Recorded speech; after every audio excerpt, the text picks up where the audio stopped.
अक्सर हम अकेलेपन से डरते हैं। हमें लगता है कि अकेले रहना मतलब कमज़ोर होना, उदास रहना या ज़िंदगी में पीछे रह जाना। लेकिन सच यह है कि अकेलेपन के अंदर एक बहुत बड़ी ताकत छुपी होती है, जिसे इंसान महसूस कर पाता है, जो खुद के साथ रहना सीख लेता है। जब आप अकेले होते हो, तब दुनिया का शोर धीरे-धीरे बंद होने लगता है। लोगों की बातें, उनकी राय, उनका कंपैरिज़न सब पीछे छूट जाता है। तब पहली बार आप अपनी आवाज़ सुन पाते हो। आपको समझ आने लगता है कि आप सच में क्या चाहते हो, आपको किस बात से दर्द होता है और आप किस चीज़ के लिए दिल से मेहनत कर सकते हो। अकेले रहना मतलब लोगों से नफ़रत करना नहीं होता। अकेले रहना मतलब अपनी ज़िंदगी का कंट्रोल वापस अपने हाथ में लेना होता है। जब आप हर वक्त लोगों के बीच रहते हैं, तो धीरे-धीरे उनकी उम्मीदों के हिसाब से जीने लगते हो। हम अपनी सोच को छोटा कर लेते हैं सिर्फ इसलिए कि लोग क्या सोचेंगे। लेकिन जब आप अकेले होते हो, तब आपको जज करने वाला कोई नहीं होता। तब आप बिना डर अपनी कमज़ोरियाँ देख पाते हो। आप मान सकते हो कि हाँ, मुझ में यह कमी है और मुझे यहाँ खुद को बेहतर बनाना है। अपनी कमज़ोरी को स्वीकार करना ही असली ताकत है। जो इंसान खुद को सच के साथ देख लेता है, वही बदलने की हिम्मत रखता है। अकेलेपन में अनुशासन पैदा होता है। जब कोई देखने वाला नहीं होता, जब कोई तारीफ करने वाला नहीं होता, तब भी अगर आप रोज़ अपना काम करते हो तो समझ लो आप मजबूत बन रहे हो।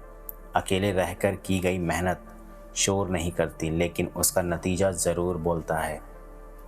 आज जो लोग कामयाब नज़र आते हैं, उनके पीछे कई ऐसे दिन होते हैं जब उनके साथ कोई नहीं था, न कोई समझने वाला, न कोई हौसला बढ़ाने वाला।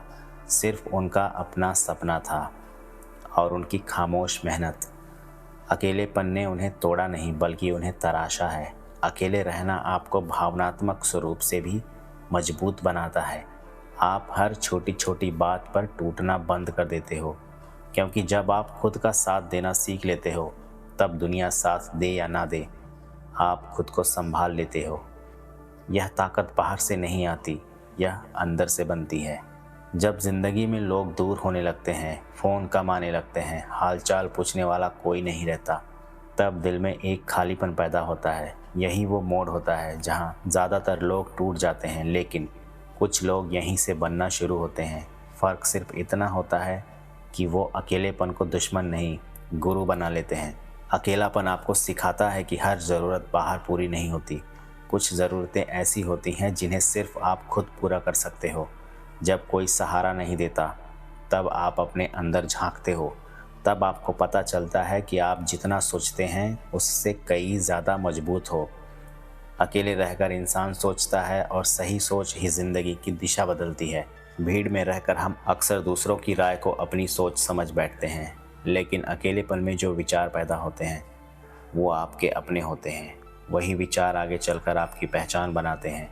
अकेलापन आपको आत्मनिर्भर बनाता है। आप छोटी-छोटी बातों के लिए दूसरों पर निर्भर रहना छोड़ देते हो। आपको समझ आने लगता है कि हर बार कोई आएगा और आपको संभाल लेगा। यह ज़रूरी नहीं है। जब आप खुद को संभालना सीख लेते हो, तब ज़िंदगी की आंधियाँ आपको हिला नहीं पाती। अकेलेपन में धैर्य पैदा होता है। जब कोई तारीफ़ नहीं करता, जब आपकी मेहनत कोई नहीं देखता, तब भी आप टिके रहते हो। यहीं से असली चरित्र बनता है, क्योंकि जो इंसान सिर्फ तालियों के लिए काम करता है, वो तालियां बंद होते ही रुक जाता है। और जो इंसान अपने लक्ष्य के लिए काम करता है, वो अकेले में भी चलता रहता है। अकेले रहने से इंसान भावनात्मक रूप से परिपक्व होता है। आप हर किसी से उम्मीद लगाना छोड़ देते हो। आपको समझ आने लगता है कि हर इंसान आपकी कहानी का हिस्सा नहीं होता। कुछ लोग बस एक सबक बनकर आते हैं, और वो सबक ज़िंदगी भर काम आता है। जब आप अकेले होते हो, तब आपके पास बहाने नहीं होते। तब आप किसी को दोष नहीं दे सकते। तब आप या तो खुद को बदलते हो या फिर वहीं के वहीं रह जाते हो। जो इंसान खुद को बदलने का फ़ैसला कर लेता है, वही आगे चलकर अपनी किस्मत भी बदलता है। अकेले रहना तभी ताकत बनता है जब आप उस वक्त को सही दिशा में इस्तेमाल करते हो, वरना वही अकेलापन आपको खोखला भी कर सकता है। इसीलिए सवाल यह नहीं है कि आप अकेले हो या नहीं, असली सवाल यह है कि आप अकेले होकर क्या कर रहे हो। सबसे पहले अकेले में अपने आप से भागना बंद करना पड़ता है। बहुत लोग अकेले होते हैं, मोबाइल, सोशल मीडिया या बेवजह की चीज़ों में खुद को डुबो लेते हैं ताकि सोचना न पड़े। लेकिन याद रखो, जब तक आप खुद से बैठकर बात नहीं करोगे तब तक आप खुद को समझ नहीं पाओगे। रोज़ थोड़ा समय ऐसा होना चाहिए जब आप बस अपने बारे में सोचो, बिना शोर, बिना दिखावे के।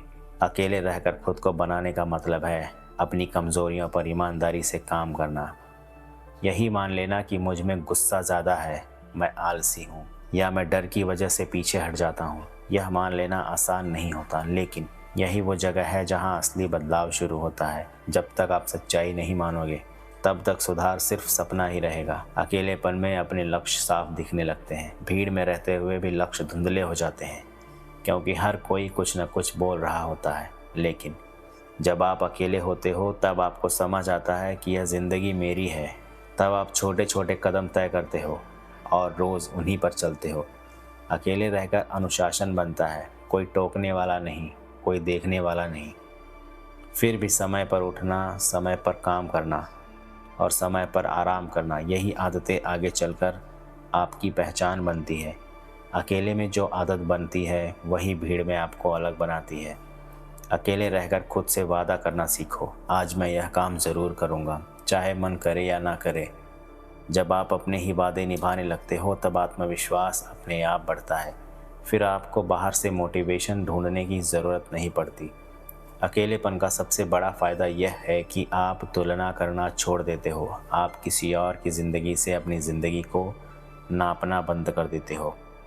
तब आप समझते हो कि हर इंसान की दौड़ अलग है और आपकी दौड़ सिर्फ आप से है। अकेलेपन का असली डर यह नहीं होता कि हमारे पास लोग नहीं हैं। असली डर यह होता है कि हम खुद को न खो दें। जब इंसान अकेला होता है तब उसके सामने उसका सच आ खड़ा होता है। वही सच कई बार डराता है, लेकिन याद रखो, जो सच से भागता है वही अंदर से कमज़ोर होता है और जो सच को देख लेता है वही मानसिक रूप से मजबूत बनता है। अकेलेपन से डर खत्म करने के लिए सबसे पहले यह समझना ज़रूरी है कि हर इंसान अपनी ज़िंदगी की लड़ाई अकेले ही लड़ता है। भीड़ बस रास्ते में साथ चलती है, मंजिल तक नहीं। जब आप यह मान लेते हो कि अकेले चलना कोई सज़ा नहीं बल्कि ज़रूरत है, तब डर अपने आप कम होने लगता है। मानसिक मजबूती तब बनती है जब आप हर हाल में संतुलन बनाए रखते हो। तारीफ मिले तो भी ज़मीन पर रहो और आलोचना मिले तो भी टूटो मत। अकेलेपन में यह संतुलन सीखने को मिलता है, क्योंकि वहाँ न कोई झूठी तारीफ होती है, न कोई बेवजह का सहारा। वहाँ सिर्फ आप होते हो और आपकी सोच। अकेले रहकर मन को स्थिर करना बहुत बड़ी कला है। हर विचार पर प्रतिक्रिया देना बंद करो, हर बात को दिल से लगाना छोड़ो। जब आप यह सीख लेते हो कि कौन सी बात आपके काबू में है और कौन सी नहीं, तभी आप मानसिक रूप से तैयार होते हो। मजबूत इंसान वही होता है जो हर तूफान में भी खुद को संभाल सके। अकेलेपन में डर तब बढ़ता है जब इंसान भविष्य के बारे में ज़्यादा सोचता है। क्या होगा, कैसे होगा, लोग क्या कहेंगे, ये सवाल मन को कमज़ोर करते हैं। लेकिन जब आप वर्तमान में रहना सीख लेते हो, आज के काम पर ध्यान देते हो, तब डर धीरे धीरे अपनी ताकत खो देता है। मानसिक मजबूती का एक बड़ा संकेत यह भी है कि आप हर किसी को खुश करने की कोशिश छोड़ देते हो। आप समझ जाते हो कि सबको खुश रखना मुमकिन नहीं है, और जब यह समझ आ जाती है तब इंसान के कंधों से एक बहुत बड़ा बोझ उतर जाता है। जिंदगी के एक मोड़ पर आकर हर इंसान समझ जाता है कि साथ हमेशा रहने वाले लोग नहीं, बल्कि साथ हमेशा निभाने वाला सिर्फ एक होता है। यही समझ अकेलेपन की सबसे बड़ी सीख है। जब यह बात दिल में बैठ जाती है तब इंसान बाहर सहारा ढूंढना बंद कर देता है और अंदर ताकत बनना शुरू कर देता है। अकेलापन आपको सिखाता है कि रिश्तों की भी एक हद होती है। जब सब अपने अपने सफ़र में व्यस्त हैं, कोई बुरा नहीं है, बस हर कोई अपनी लड़ाई लड़ रहा है। यह समझ आने के बाद शिकायतें खत्म होने लगती हैं और स्वीकार करना आ जाता है, और जहाँ स्वीकार है वहाँ शांति अपने आप आ जाती है। अकेले रहकर इंसान अपनी पहचान बनाता है। भीड़ में हम अक्सर किसी की परछाई बन जाते हैं, लेकिन अकेले में आप यह तय करते हो कि मुझे क्या बनना है, किस तरह का इंसान बनना है। यही फैसले आगे चलकर आपकी ज़िंदगी की दिशा तय करते हैं। अकेलेपन की एक खूबी ये भी है कि यह आपको कम में खुश रखना सिखाता है। आपको हर खुशी बाहर से नहीं चाहिए होती, छोटी छोटी चीज़ों में संतोष मिलने लगता है। जब खुशी अंदर से आने लगती है तब हालात चाहे जैसे भी हों, इंसान टूटता नहीं है। अकेलापन आपको विनम्र भी बनाता है। जब आपने बिना सहारे आगे बढ़ना सीखा होता है तब आपको दूसरों के संघर्ष की कदर होती है। आप किसी को नीचा नहीं दिखाते हो क्योंकि आप जानते हो कि हर किसी के पास अपनी कहानी होती है। सबसे बड़ी बात यह है कि अकेलापन आपको आज़ाद बनाता है। आप डर के फैसले नहीं लेते हो, आप मजबूरी में समझौते नहीं करते। आप वही करते हो जो आपको सही लगता है। यही आज़ादी इंसान को भीतर से सशक्त बनाती है। इस पूरे सफ़र का आखिरी संदेश यही है, अकेले रहना कोई अभिशाप नहीं है, यह एक तपस्या है। और जो इंसान इस तपस्या से गुजर जाता है वह ज़िंदगी में कभी भी कमज़ोर नहीं पड़ता। कल्पना कीजिए कि आप अपनी ज़िंदगी में पूरी मेहनत कर रहे हैं, दिन रात संघर्ष कर रहे हैं, किसी का बुरा नहीं सोचते, किसी का नुकसान नहीं करते, फिर भी आपके जीवन में समस्याएं खत्म नहीं होती। कभी पैसों की परेशानी, कभी रिश्तों की, कभी काम में असफलता तो कभी मन की बेचैनी। ऐसे समय में मन में एक सवाल ज़रूर उठता है, भगवान आखिर मेरे साथ ही ऐसा क्यों हो रहा है। यही सवाल हजारों साल पहले अर्जुन के मन में भी उठा था, जब वह कुरुक्षेत्र में मैदान में खड़े थे। चारों तरफ अपने ही लोगों को देखकर उनका मन टूट गया था। उन्हें समझ नहीं आ रहा था कि जो हो रहा है वह सही है या गलत। तब श्री कृष्ण ने जो ज्ञान दिया वही आज भी हर इंसान के लिए उतना ही महत्वपूर्ण है। श्री कृष्ण कहते हैं कि मनुष्य केवल वर्तमान को देखता है, लेकिन ईश्वर भूत, वर्तमान और भविष्य तीनों को एक साथ देखते हैं। इसलिए कई बार जो घटना हमें बुरी लगती है वह वास्तव में हमारे जीवन के लिए आवश्यक होती है। एक छोटे बच्चे को जब डॉक्टर इंजेक्शन लगाता है तो बच्चा रोता है, उसे लगता है कि डॉक्टर उसे दर्द दे रहा है, लेकिन उसकी माँ जानती है कि ये दर्द बच्चे के भले के लिए है। ठीक इसी प्रकार जीवन में आने वाले कई दुख हमें उस समय गलत लगते हैं, लेकिन समय बीतने के बाद पता चलता है कि उन्हीं कठिनाइयों ने हमें मजबूत बनाया। कई बार कोई नौकरी छूट जाती है और इंसान टूट जाता है, लेकिन कुछ वर्षों बाद वही व्यक्ति कहता है कि अगर उस दिन नौकरी नहीं छूटी होती तो आज मैं यहाँ नहीं होता। कई बार कोई रिश्ता टूट जाता है और लगता है कि सब खत्म हो गया, लेकिन बाद में समझ आता है कि भगवान ने किसी गलत व्यक्ति को हमारी जिंदगी से दूर कर दिया था। श्री कृष्ण कहते हैं कि संसार में कुछ भी बिना कारण नहीं होता। हर घटना किसी न किसी कारण से घटती है। हर परिणाम के पीछे कोई कर्म छिपा होता है।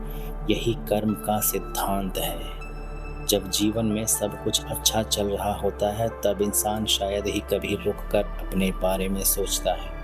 उसे लगता है कि यह जीवन है, यही खुशी है और यही हमेशा चलता रहेगा। लेकिन अचानक एक दिन कुछ ऐसा हो जाता है जिसकी उसने कल्पना भी नहीं की होती। कोई अपना साथ छोड़ देता है, कोई सपना टूट जाता है, मेहनत का फल नहीं मिलता, या फिर ऐसी परिस्थितियां सामने आ जाती हैं जिनसे बाहर निकलना मुश्किल लगने लगता है। तब मन में एक सवाल उठता है, अगर भगवान हमसे प्रेम करते हैं तो फिर क्यों देते हैं दुख। यह सवाल नहीं है, हजारों वर्षों से मनुष्य यही प्रश्न पूछता आया है। कुरुक्षेत्र में अर्जुन भी इसी तरह के प्रश्नों से घिरे हुए थे। तब श्री कृष्ण ने उन्हें जो उत्तर दिया वही उत्तर आज भी हर उस व्यक्ति के लिए जो है अपने जीवन के दुखों को समझना चाहता है। श्री कृष्ण कहते हैं कि दुख सज़ा नहीं है, बहुत बार दुख एक शिक्षा है, एक ऐसी शिक्षा जिसे सुख कभी नहीं सिखा सकता। सोचिए, जब सब कुछ आपके अनुसार चल रहा होता है तब क्या आप अपने भीतर झांकते हैं? क्या आप अपने स्वभाव की कमजोरियों को पहचानते हैं? क्या आप ईश्वर को उतनी गहराई से याद करते हैं? नहीं। लेकिन जब जीवन में कठिन समय आता है तब इंसान अपने आप से सवाल पूछना शुरू करता है। वह समझने की कोशिश करता है कि वास्तव में जीवन क्या है। वह अपने रिश्तों को नए नज़रिए से देखता है। वह यह समझने लगता है कि कौन सच है, कौन सच में उसका अपना है और कौन केवल अच्छे समय का साथी है। दुख इंसान की आंखें खोल देता है। श्री कृष्ण कहते हैं कि जिस प्रकार सोने को शुद्ध बनाने के लिए आग में तपाया जाता है, उसी प्रकार मनुष्य के चरित्र को मजबूत बनाने के लिए जीवन उसे संघर्षों से गुजारता है। अगर एक बीज जमीन के अंदर दबने से मना कर दे, अंधेरे को स्वीकार न करे, मिट्टी का दबाव सहन न करे, तो वह कभी विशाल वृक्ष नहीं बन सकता। वृक्ष बनने से पहले उसे अंधेरे और संघर्ष का सामना करना ही पड़ता है। इसी प्रकार जीवन में आने वाला हर दुख हमें किसी बड़े परिवर्तन के लिए तैयार कर रहा होता है। लेकिन यहाँ एक बात समझना बहुत ज़रूरी है। श्री कृष्ण यह नहीं कहते कि हर दुख पिछले जन्म के कर्मों की सज़ा है। गीता का संदेश इससे कहीं अधिक गहरा है। कई दुख हमारे निर्णयों का परिणाम होते हैं। जब हम गलत लोगों पर भरोसा करते हैं, तब आदतों को अपनाते हैं, क्रोध में निर्णय लेते हैं या लालच के पीछे भागते हैं, तब उनके परिणाम भी हमें भुगतने पड़ते हैं। ईश्वर ने हमें बुद्धि दी है, यदि हम उस बुद्धि का उपयोग नहीं करते तो उसके परिणामों से बचना संभव नहीं है। लेकिन कुछ दुख ऐसे भी होते हैं जिन पर हमारा कोई नियंत्रण नहीं होता।